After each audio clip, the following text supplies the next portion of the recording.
Welcome to Sixx with Sixx. Tonight I am super excited. We are talking to Simon from Abramelin. Welcome, Simon. Thank you. Thank you so much for having me once again. Oh, my absolute pleasure.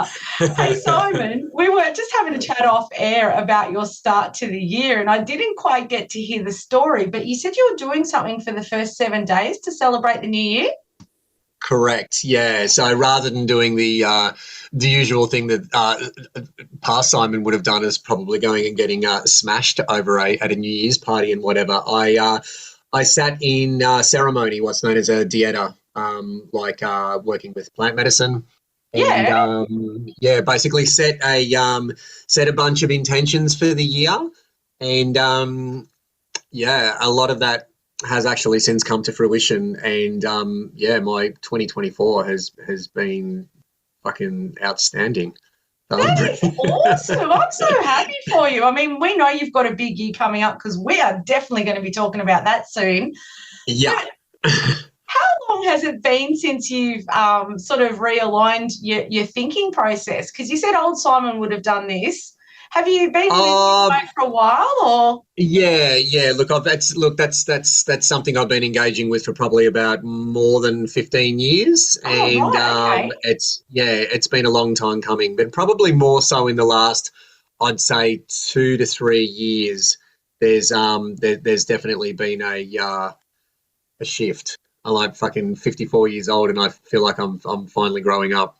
So I'm 53. There's hope for us all, people. You will get there one day. You are my new role model, Simon. I'm 1 year behind you, and I've got something to look forward to. And, we're actually on a similar path outside of this. This is quite interesting. We'll talk about that later. Okay. I wanted to ask a question, and this is because I wanted to know. You've probably been asked it before, but I'm doing it anyway. What age were you, or when did Simon wake up and go, you know what, I'm going to perform death metal? How did this come? Well, that happened in 1988 or 88, maybe even a little bit earlier. But 88 was when we had our first show. Yeah. And we were at the pub last night. So, I was definitely over 18. Of course.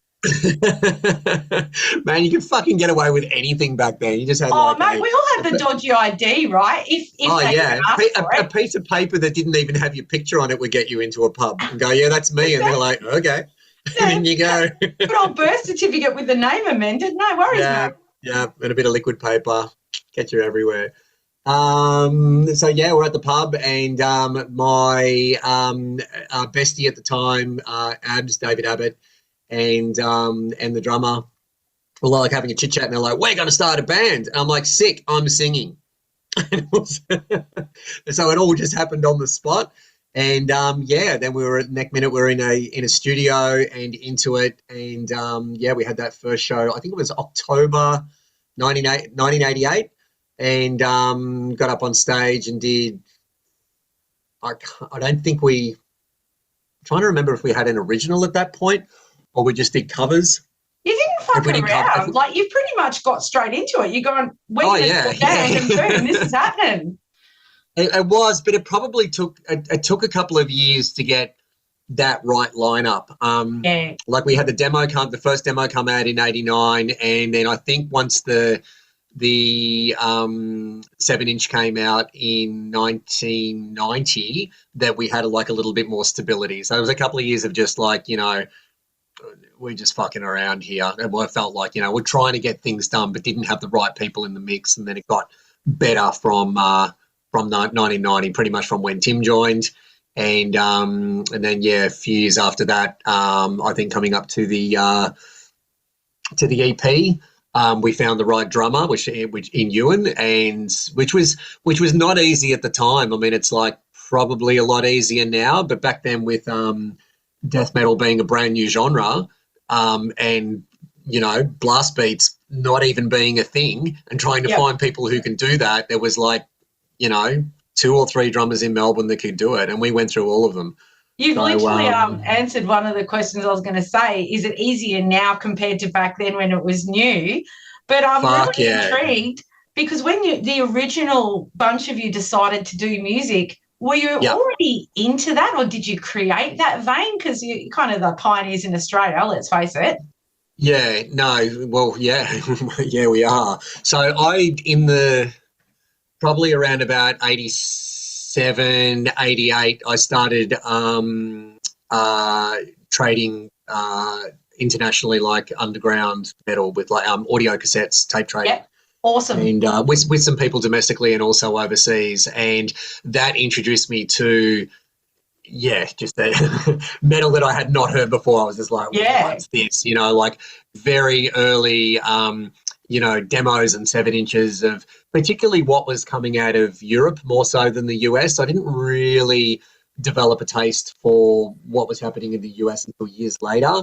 So my early stuff was like, first demos of like Entombed when they were still Nihilist, and Amorphous when they were still Abhorrence, and Grave and Unleashed and Dismember and all of that sort of stuff in their really, really early embryonic stages, and just hearing that really filthy guitars and grind and everything and just going, fuck yeah, this is so the direction that we're going in. But then it was, I suppose the bump in the road for us was finding people who could actually play that, because it was one thing like, being able to, do it, but getting people who can actually do it and pull it off reasonably well are two different things. So especially when you're dealing with something that, as I said, didn't really exist at the time. So people weren't used to playing guitar at that level or drumming at that speed or whatever else. So even myself at the start too, like trying to get my voice deeper to like where I've got it like today. I mean, that took a while to sort of hone it and probably at least, a few years. And then even still then that's even to this day, it's a work in progress, like, trying new things and I think in the early days it was, let's go as heavy as you can. Whereas now for me, it's like, let's try and maintain that heaviness, but I want people to understand what I'm saying. And that was something I didn't give a fuck about earlier on. It was just like, no, let's just as brutal as you can and whatever. Yeah. But now it's just like, no, I spend a fuckload of time writing my lyrics. I want people to understand what I'm saying. Even if they don't catch all of it, they catch every third, filthy word and they go, okay, I see what's going on here. So, have you found it lyrically, have you stayed consistent over the years? I know each album's different and it's got its own flavour and vibe, but have you found that you stayed true to your roots, or has it evolved and changed over the years for you? Definitely stayed true to my roots. It's always been about horror and gore for me, because that's something that I'm personally interested in, always have been. As something that always comes up in interviews, because we talk about horror, because everything, just look at the album and the song titles and the lyrics and it's just like, fucking this guy loves horror. And it's just like, yeah.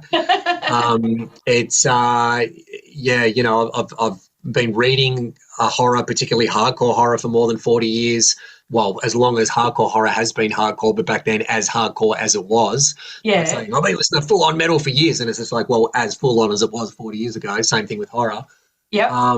And watching horror films for as long as I can remember, ever since I was a little kid. Loved it, just obsessed by it. So if anything, yes, it's still, it's all horror based. It's all, extremely intense. If anything, it's just that my writing's better now than it was. Yeah.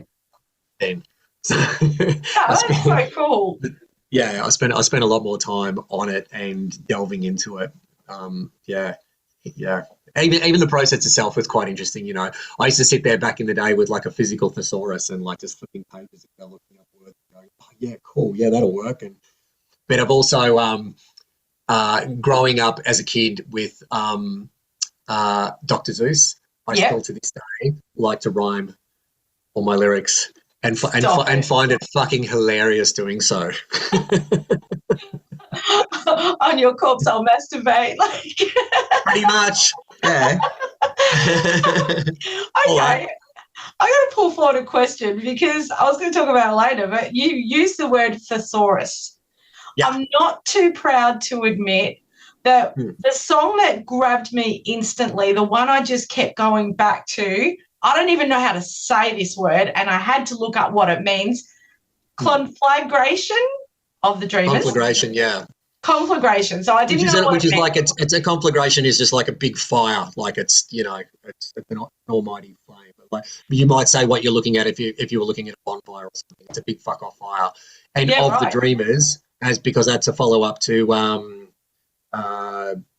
Flesh Furnace from Dead Speak, which is a story about a little boy who sets his parents on fire and then grows up and continues to do that. And this is like a catch up with him now. Yep, he's still doing it. Set motherfuckers on fire while they're asleep. So some people do a concept album and you do a concept over, decades or eons, you just bring it back. Yeah, that was courtesy of my my dear friend Steve Cook. I got to a point with this album where I was just, because I like to have a fresh idea, it's like, like with let's go back to like Never Enough Snuff. It's just like, okay, well, I haven't written a snuff film song, so there's that. I haven't written a werewolf song before, so there's Moondogs. I haven't written a song about, whatever else too. So like I try and keep it fresh rather than just sort of regurgitating the same thing. But I did actually get to a point, it was just like, fuck, I'm running out of ideas. I'm not really sure what to do, And he's just like, why don't you do some sequels? Like, what's the Peeler up to these days? What about because back on even on their self-titled album, I did Stargazer and Stargazing and put them pretty much back to back, which might be necrophiliac songs. I was like, oh yeah, fuck, I didn't think about that. I haven't done that for a while. So I was like, cool. So that happened with twice on this album, with the aforementioned track, and there's also another one on there which is Deceased Estate, which is a follow-up to Humble Abode from the self-titled album. Awesome. Yeah, and there is a mention of the word abode in there. Hopefully, I don't know, it's a bit of a tenuous link, but if people read it and know the lyrics from the original, they go, yeah, this is same, and then once you're like, oh yeah, of course, it fucking makes sense. Yeah, so, cool. Yeah. So that's one as I said, I still can't say it. Conflagration. Yeah, that's all right. That's a good one. Oh, what if I just said it nice little tongue twister. Back to Dr. Zeus again.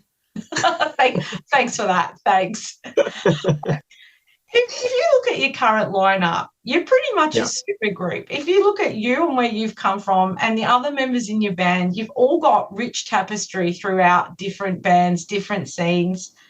Do you find that like an advantage to collaborate with people that are so seasoned, or can it be maybe sometimes challenging because they might have a different creative process or be used to doing things a different way? I don't know. How does that all work?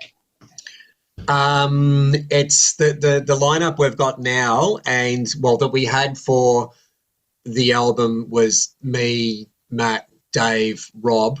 And since then, now for live, we've got Dave's brother Joe, who's also from Psychroptic, playing guitar for us. So yeah, it's a fucking super group now. It wasn't before. Fuck, you're pioneers yourself, but you've brought in some bloody big guns. Yeah, I know. Brought in all the big guns to fucking help support it too, which is amazing. To answer your question there too, no, I think it's actually been advantageous because even like for the way I was used to recording from all the way back in the day is like, you just don't record like that anymore. Yeah, and if I wasn't like, dragged kicking and screaming into fucking 2024, I'd still be like, thinking that like we go through this old recording process in the way that it was done back then. Yeah. But also too, it's just like, I had a wonderful time working out the placement of the lyrics with Matt. So he was, as well as like writing the lion's share of the music, I went around to his house. He's like, here's the songs. We got to sit down together and goes, well, here's what I think. And I'm so old school structured in the way that I do my songs. And he's just like, well, what about we chop some of that out? And what about you try this? And what about you try that? And I'm like, oh, fuck, I didn't even think of that. And then once we got into the studio where I recorded Mark over at Beveridge Road Studios, he was like, well, how about you try this? Or why don't you try and da. Like, and I'm like, oh, yeah, fuck, I didn't even think of that. So I'm not, arrogant or fucking pig-headed enough to go, no, it's my way or the highway. I'm like, I love hearing what other people have got to bring to the table because it's like ideas I didn't necessarily think of. And now that I like listen back to it compared to like what I would have done, like I'm rapt that they injected and like brought their ideas to the table on a bunch of different things.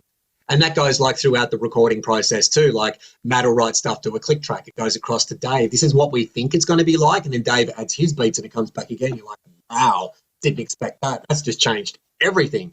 And then, and then over to Rob, and it's like, okay, you do your thing now, and then he does his thing, it goes back over to Matt, he puts the solos in and stuff, and then I'll wait till everyone's done their stuff, then he comes to me and I'm like, right, I can see the whole picture now. I don't want to record, say, my lyrics just over guitars because I don't know where Matt's got in his mind he wants to drop solos or how this is going to be or that's going to be. So, yeah, for me personally, it's nice to wait right to the end. Everyone's brought their flavour and the pieces of the puzzle in together, and then I can just, be the icing on the fantastic cake that they've baked. That's awesome. I'm so glad I asked that question now. That actually makes me so happy. Was this particular album a long time in the creative process, or did it come fairly quickly for you? It looked longer than it should have been. I mean, Matt actually wrote it in lockdown, and then it looked, honestly, this realistically should have come out over a year ago. Okay. And unfortunately, Tim's heart wasn't in the game so much anymore, and any other job, he probably would have been fired on the spot. But considering he's been in the band 30 years, we really wanted to give him every opportunity. So we waited for more than a year for him to bring some stuff to the table. It never came, and then it was just like, okay, well, this is the album. This is what it's going to be. Then can you just record your parts? And then we waited another 6 months, 9 months. Anyway, without going into too much detail, that was extremely frustrating for all of us. Yeah.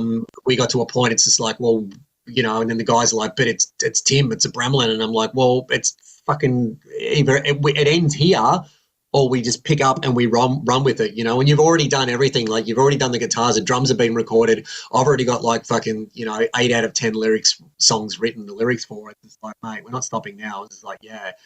And then now to hear it, and it's, it's, I'm just like, fuck, we didn't not, it's like, oh my God, because I'm really, really happy with it. Yeah. You should be. It's fucking mad. I'm sure people say this to you all the time, but when I listen to it, this is going to sound weird, but I don't think it will to you. It's like hypnotic, mate. It just gets you in. It's like, fucking, I'm there. I'm just there. I literally walk into the beach in the mornings listening, and I'm just like, I don't know, it just gets into you. It's a fucking ferocious album, and there's no, fillers in there. Every song is just like, fucking, I mean, I've got some that are faves more than others, but there's just, everything on there is, brutal, whereas, on previous albums, I always felt like there was a couple of tracks that, it's all right, whatever. But, fucking love this one in its entirety. Do your favourites change? I find when I listen to an album, right now, as I said, I love Configuration of the Dreamers, but tomorrow it might be a different track because that's just what I'm like with an album. Do you find your fave sort of change or fairly consistent? Yeah, it does. I've got. Well, I mean, there was Conflagration, Sins of the Father, and now we just did the Gory Hole live for the first time on Friday night in Canberra. Awesome play on words, by the way. Yeah, I know, thanks. The lyrics on it are fucking disgusting too, as you would expect. So that's been a bit of a fave lately. I mean, off the bat from when we first recorded it, I think my favourite was Last Right. Yeah. Which is actually Rob's song. That one just really stuck with me because it's so slow and melodic to start with, and then it just builds and builds and builds, and by the time you get to the end, it's just like, fuck, it's insane. And I love that. I love the genre crossing of that song. It starts off as melodic death metal, and then it goes into heavy metal, and then it goes into thrash, and then it goes into black metal, and then just back to blistering grindcore death in the end. And it's just like, what the fuck was that all about? What just happened? Yeah, I know. But there's it does shift around. Then it went back to the first song, and then it went all the way to the last song to You Bleed I Feed, which is my vampire song. Who'd have thought I waited this long to do a vampire song, but I had.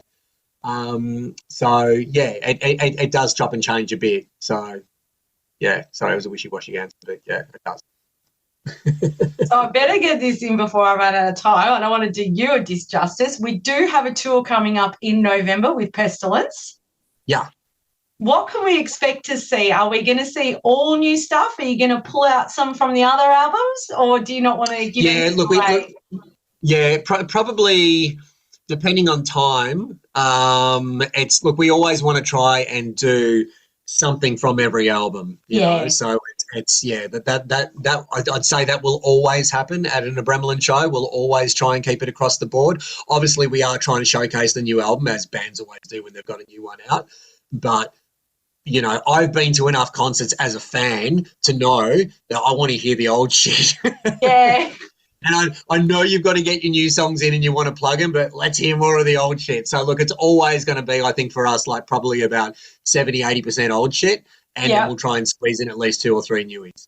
Oh, I can just imagine they're just going to go off these gigs. You're just going to play. I already know it. Is there any city or town you're more excited about playing in, or any of them fine? Let's just go.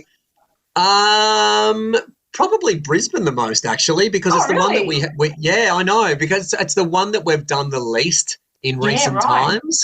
Yeah. Like back in the day, like, you know, doing a lot of the international tours, we snuck through there a few times. But I think of all the things when shows are announced, it's just like a lot of Brizzy fans asking, when are you coming back up? And it's just like, yeah, look, it's coming. So yeah, this East Coast tour with Pestilence is our album launch tour for the East Coast. Yeah. I do want to get across to Adelaide again to do a standalone show. Definitely down to Tassie. Perth will happen when it happens. It's always challenging. It's hard. Yeah, of course. Death metal budget to afford 6 guys to get across to Perth. Let's be realistic here. We don't make any money.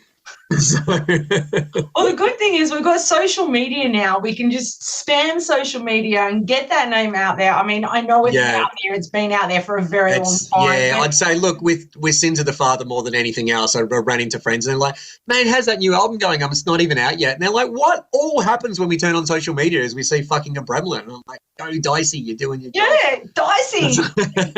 But that's what you want, though. It's unreal. Yeah, it is. It's fucking everywhere. So the build-up for this one's been massive. I just hope it, well, actually, I don't hope. I know that it's going to fucking live up to it with the fans. I think people are going to hear it and just go like, wow. So, we've really, really fucking turned it all on with this one. But everything from the music and from my side too, especially with the artwork, you know, I've like really spent a lot of fucking hours and time and effort and money and everything gone into this one. So, yeah. I wanted to ask you about the artwork, and I know others have, but I still do want to. But I did actually see in an interview with someone else today. Did I see your daughter is actually on the cover? She sure is. Very cool. Bless her. I know. She nearly wasn't because she was finishing year 12 last year, and that was the first time we were going to do the shoot. And she's like, Dad, I've got to focus on exams and everything. And I'm like, I get it, babe. You do you. Yeah. Like, I totally understand. And then we something happened and we had some delays and shit. And then the opportunity got bounced a little bit, and then it happened in November or something. Of course, she was well and fully busted by then. And I'm like, last chance to be famous. And she's like, yeah, I'm in. What a rock star. Yeah, because I really, really wanted her to be on the cover, you know. If you see her, she's absolutely gorgeous, and I'm sure all dads say that. She's a fucking beautiful woman, and she looks absolutely nothing like she does on the album cover. But we had a blast doing the whole shoot, and everything was all done in a day. There was a lot of work that was done in advance, but the big work was all done post. Sally from Head Rush Artwork, who's did the self-titled. Did Dead Speak, did Never Enough Snuff, and has also worked on this too. She did more than 100 hours of fucking pulling it together. She works so fucking hard and tirelessly on it, and it's just the finished product is just wow. So if you see what you want, do you give her a brief, or do you just say, look, this is the concept? Obviously, you know who we are by now. She obviously knows who you are and what you're about. Yeah, she used to be my wife, so yeah, she knows me pretty well. That one. So who comes up with the design?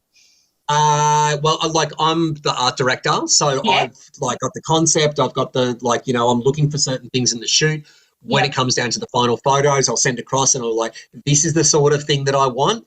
This is what I'm after. But then I pretty much give her free reign from her creative side to go. Yeah, right. And she'll come back to me and go, well, what do you think about this, this, and this? Here's a couple of quick concepts. I'm like, fucking love that. That's okay. Near to that one. And then we'll go, okay, let's hone in on that. And then she'll dump all of those additional hours in on really making it pop. All of the if you really hone in on it, especially if you see the vinyl as all symbols all carved into her arm and stuff. That's all post-production stuff that like Cell found in a cave of like fucking, you know, the where witches hung out or something from like hundreds of years ago. Or the way the light dapples down onto her shoulder from the confessional box. Like we just shot it in a studio. That's all additional stuff that she's done. And it's just Is the head anyone you know's head, or is it a head that you've created? No, the head was from where we got the prosthetic made for the chest. So with the two covers, the one that's on the outside is the that's just like a prosthetic head we got from Scarecrew Studios, courtesy of Larry. Thank you, brother. He lent me a heap of body parts and corpses and all sorts of shit for the shoot, and we just went with some of those things. We played around with a couple more, but we wanted to keep it pretty true. I knew what I wanted from the start. I knew that I wanted the whole thing with the priest being fucked in the heart with a crucifix, and that was the vision.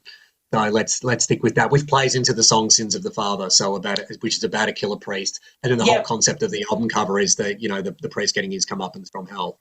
So as Kitty Fiddlers should. Fucking Elbows. So Look, Simon, it's absolutely awesome. I'm so excited for you and what you've done and what's about to happen. I really wish you all the very best with the album and the tour. If you want to order it, people, I highly recommend do it. You won't be disappointed. It's coming out on Friday, the 4th of October. If you see this earlier, you can get it on the pre-sale. And don't forget to get your tickets, because you need to see this in the flesh, assuming there is tickets left to buy, Simon. For the Pestilence tour, there is still. I'm not sure where it's at. I'll have to check in with Dave. But if I can find some info on like where sales are at, we'll post that continuously on, and not one of those ways of like, you know, trying to sell tickets like some promoters do. We'll actually let people know like where it's at. Oh, it's only at 40%. You got fucking heaps of time. Don't stress. But if it's just like it's at 80%, start stressing. We'll let you know. So go and stalk Abramelin socials. We'll put him up at the end of this. Simon, I genuinely appreciate your time tonight. It's been an absolute pleasure talking to you. You are awesome. All the best. Thanks, babe.